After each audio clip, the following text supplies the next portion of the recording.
This log is about 5 feet long. This is the crotch end on the operator's side. What's the width of it? We're at 30 inches. All right, down here on the small end, we're looking at, what was it, about 21 and a half maybe? Yeah, 22. All right, small end is 22. All right, so this is a walnut log. It's 5 feet long. James took the measurements. We should get some pretty wide slabs out of this. And we're doing 9/4 today. Kind of hard to judge the pith because up here in the crotch end it's unknown. You can't really see it. So we'll measure off the small end once we make a reference face and flip it over 180 degrees. So it should be some pretty good sawing. I got this log earlier in the spring. It's been on the ground for several years. I'm not sure how long it's been on the ground.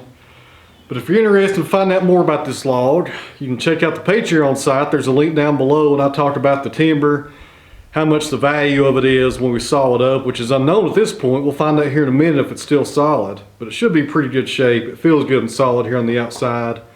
And I had to make a flat cut on this face down here because I had one of those metal, I'm not sure what those things are called, gusset plates on. I think that's the correct terminology. That keeps it from checking.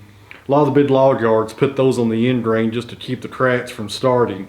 So I had to cut that off before we got started here. And this is James. He's helping today. Come here, James. Put you on camera for a second.